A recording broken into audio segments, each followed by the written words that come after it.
Ladies and gentlemen, welcome back to the channel. Today I have a special episode of crypto news for you. I'm excited to talk about this. Have you heard Exxon Mobil's getting into Bitcoin? Kind of.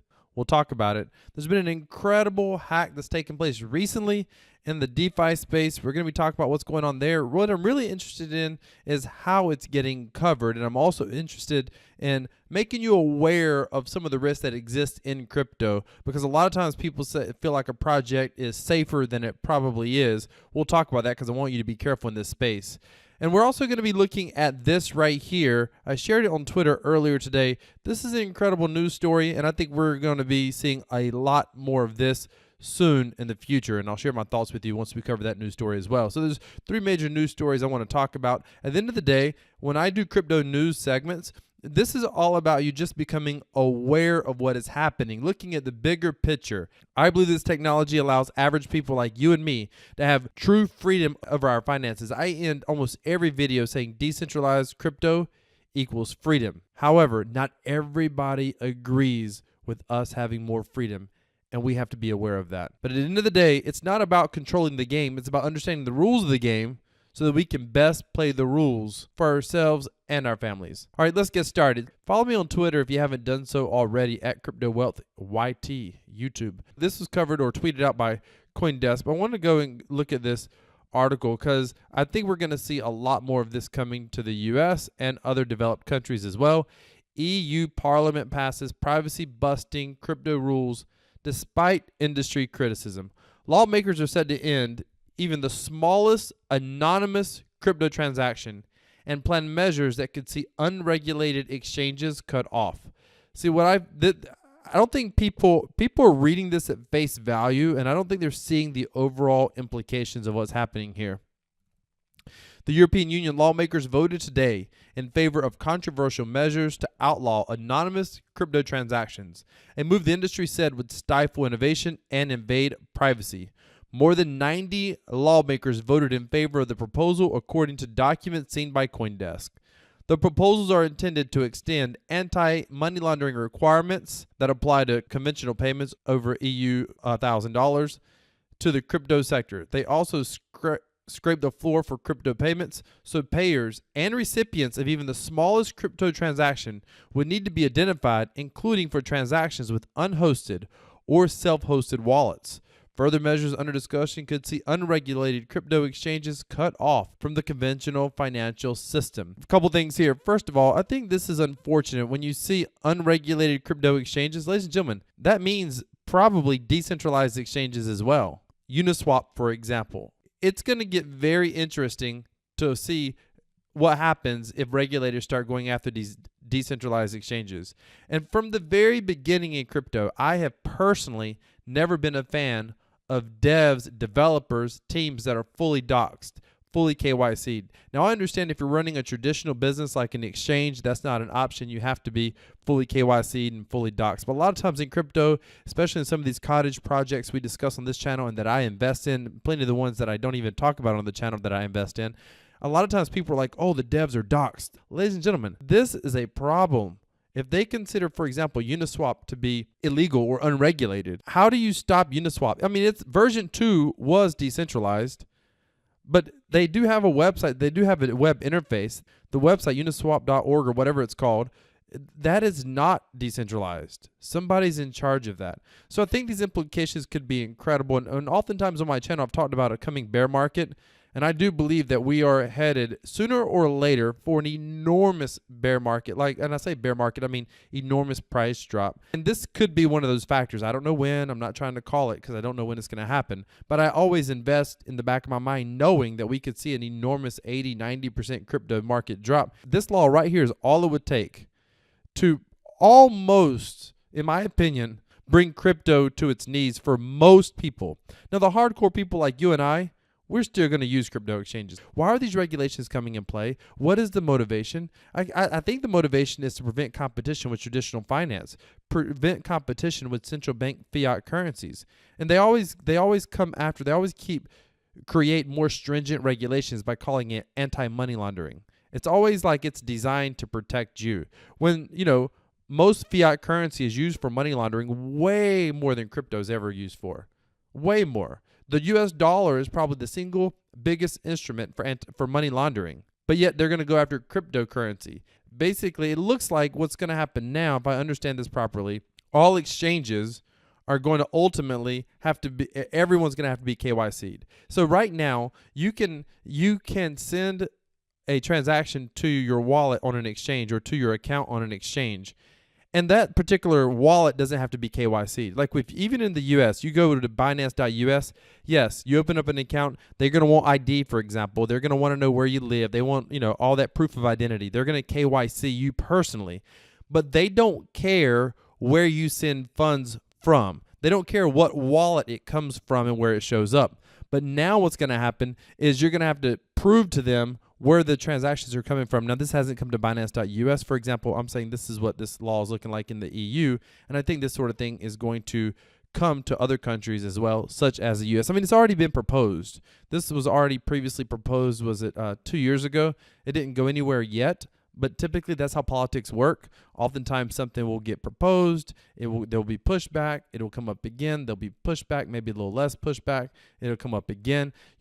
Much of politics is run by large corporate interest, and that gets conflated sometimes with capitalism. That's not really capitalism, that's crony capitalism, which is a whole different ballgame from free market capitalism. But it goes back to, why is this law here? Who's behind this? Do you think these, most of them, the average age is probably 60-something years old, 70-something years old? Do you think these parliament members, do you think they are all up on crypto? Do you think they're watching, YouTube videos on cryptocurrency at night, like many of you may be? Do you think they're reading articles like this about cryptocurrency? You think they've read a book about cryptocurrency? Most of them have done nothing. But they all get elected through corporate interest. And that is the problem when I hear people talk about regulations. That is the problem. It's like, who do you think is responsible for the politicians getting into power? Who's going to write those regulations? Where are the Mother Teresas that are out there protecting your freedom? They don't exist, ladies and gentlemen. They do not exist. So I think we have to be very careful when we beg, ask, or we look for regulations, specifically when it comes around regulating the freedom with our finances, where they get to tell us what we can and cannot do with our financial instruments. All right, let's keep going. Next up, have you heard about this? Hackers steal over $600 million from video game Axie Infinity's Ronin network. Let me just share with you. I really want to look at this article here that talks about it, because this article is written from a very interesting perspective. And this is in Bloomberg. Massive crypto hacks test code is law ethos. So there's a saying in crypto, basically, in decentralization, it's like code is law. Code is law. It doesn't matter what the dev says. It doesn't matter what the dev does. The code is law. Come down here. This article is short. I want to go through this. Bridge to nowhere. In blockchain, the code that underlines smart contracts is a true ultimate authority. It determines how most of decentralized finance operates, and once implemented, is law as far as crypto believers are concerned. It's what you have to live with. There is no undo button. But as the amount of stolen wealth from high-profile hacks piles up, this code is law ethos is being tested. And I agree with that. It is being tested. And unfortunately, most people, aren't ready for that. I mean, there will come a time when I think they will be. They're not ready to take on that risk right now. An attack on the Ronin crypto bridge supporting the play-to-earn game Axie Infinity this month saw the hacker make off with roughly $600 million worth of digital currencies, one of the largest heists in crypto history. Bridges like Ronin help users and companies transfer assets from one blockchain to another, usually by converting crypto into a more easily digestible, wrapped version of a broadly used token like Ether. What a very friendly way of explaining that. Non-techie. More than $1 billion in cryptocurrency has been stolen by exploiting flaws in such bridges in a little over a year, as my colleagues Olaf whatever reported on Wednesday, and that figure will only continue to rise as crypto's multi-chain universe expands. In the case of Axie Infinity, its developers, please pay attention to this. So the whole article up to this point is talking about code is law, is talking about the code is law ethos, is talking about decentralization, and in decentralization, this is how it works. But now what they're about to do, is they're about to talk about how Axie Infinity wasn't actually decentralized at all. Notice the bait and switch. I find this very frustrating. This is either, and I see this sometimes, YouTubers are talking about this stuff, and I'm like, come on. Ladies and gentlemen, I just saw a YouTuber yesterday call the Ankh token on the Terra ecosystem a stablecoin. Some of the stuff I see people say sometimes, and I'm like, just say I don't understand how this works. Don't misrepresent it or pretend like you know what you're talking about.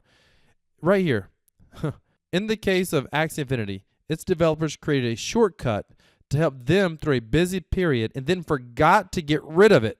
They created a shortcut and forgot to get rid of the shortcut.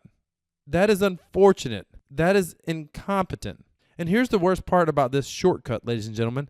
Axie Infinity, if you're not familiar with it, it's a game that exists, and it's a fun game. I play it. I have scholars over there. I don't talk about it a ton on this channel, but I very much like that ecosystem. Currently, I've got funds stuck over there. It's okay. It happens in crypto. I'm always prepared for this kind of stuff. Here's what's crazy. This is incompetent, and the reason it's incompetent is because the devs need to focus on the game. But they went and they created the Ronin wallet, which exists right here. They created this Katana Dex, which is currently under maintenance because there's no funds there, or at least the funds aren't there that need to be there. They created a staking platform, the AXS token. They didn't have to do any of this. If you're familiar with another game in the play-to-earn space, Pegaxie is focusing on developing their freaking game. They're not worried about trying to create wallets and bridges and sidechains. They're just using the Polygon network. And on their website, when you go to exchange their token, you click on a button and you can exchange it right there on their website. But all you're using is a basic, simple interface that interacts with the Kyber Swap exchange on Polygon. So when you see this right here, I read this and I'm like, here's the problem. This comes from being sloppy. This comes from maybe being exhausted.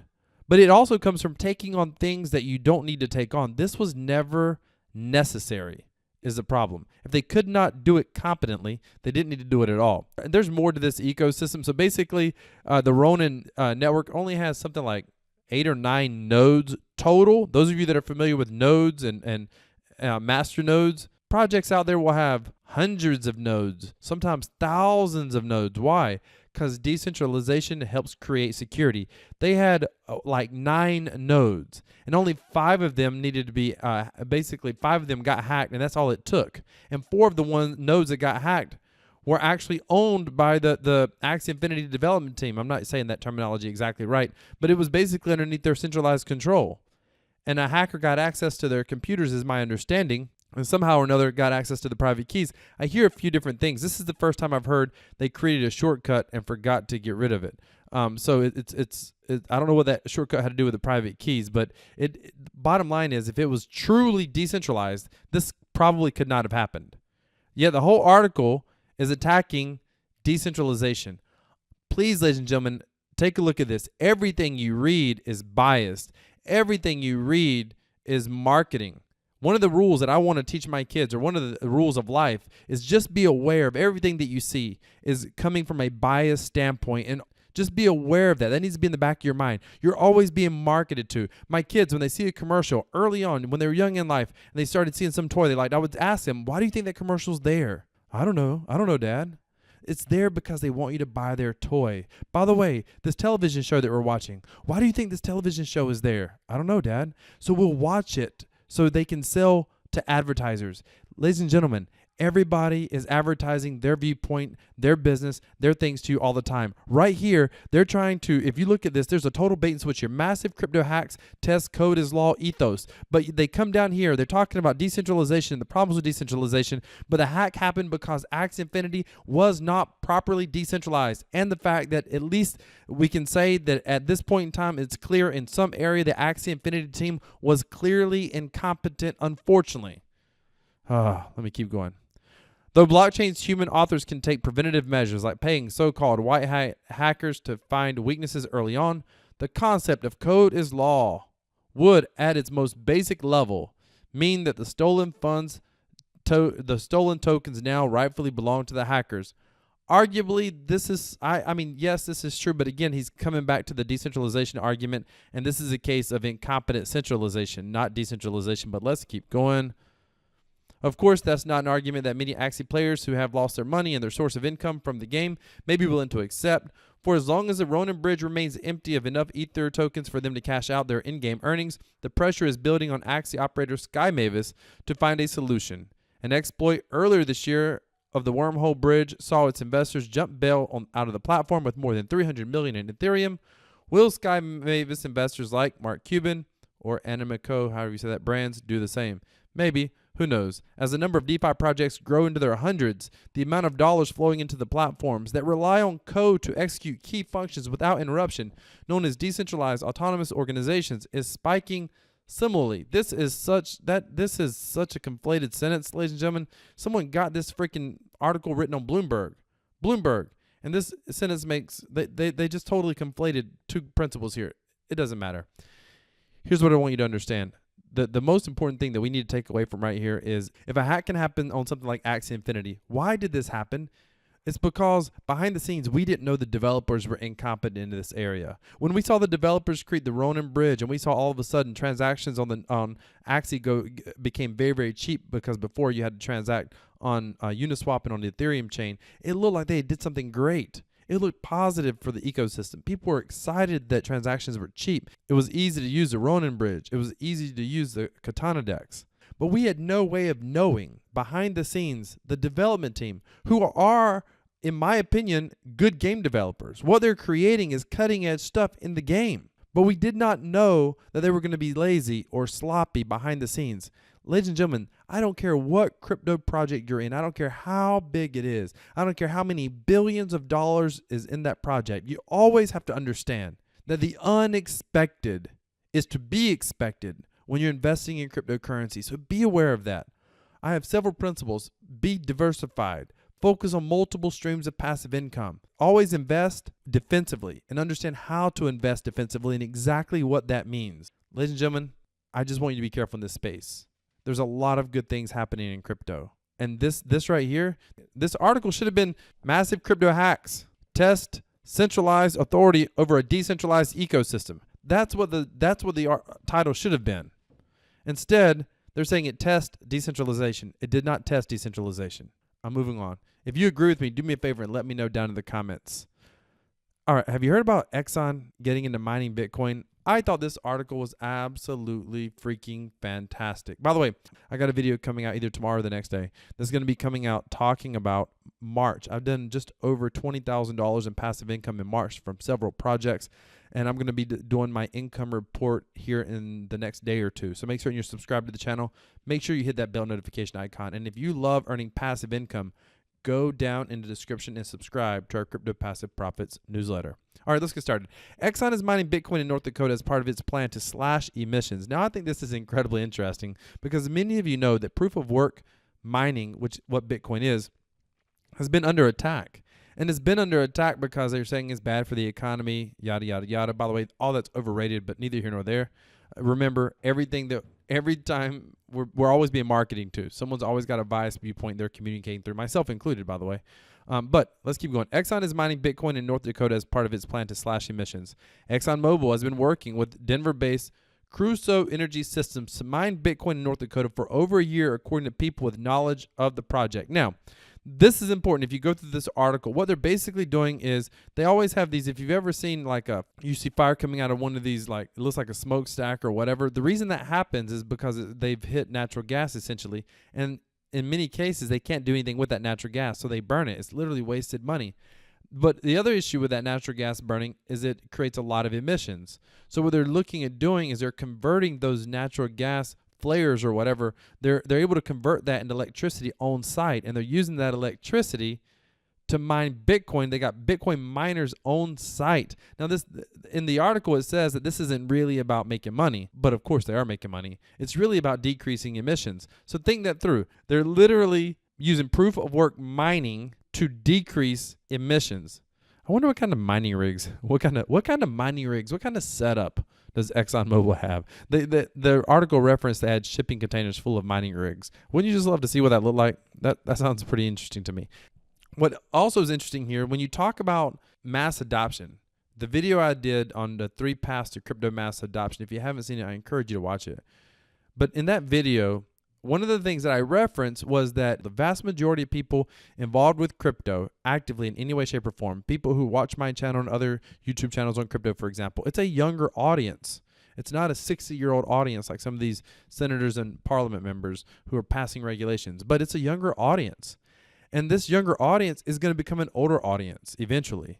And what happened in here in this article, it talked about how there was an Exxon executive, a younger executive, who for the better part of a couple of years has been proposing this idea to Exxon over and over again. So Exxon agreed to do it, not because, according to the article, because it was about making money, but it was about decreasing their emissions. But it got proposed by a young man who was interested in Bitcoin and understood the benefit of Exxon using this fuel, if you will, I mean, literally, using this to be able to mine Bitcoin. So these are younger decision makers becoming more senior decision makers throughout society. That one component there may lead to crypto mass adoption in the long term. If you haven't seen that video, I encourage you to watch the video on crypto mass adoption. Ladies and gentlemen, and I'll put it down in the description as well.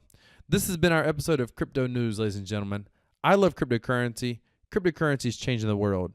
True decentralized crypto equals freedom. This is Crypto Wealth. I'm out.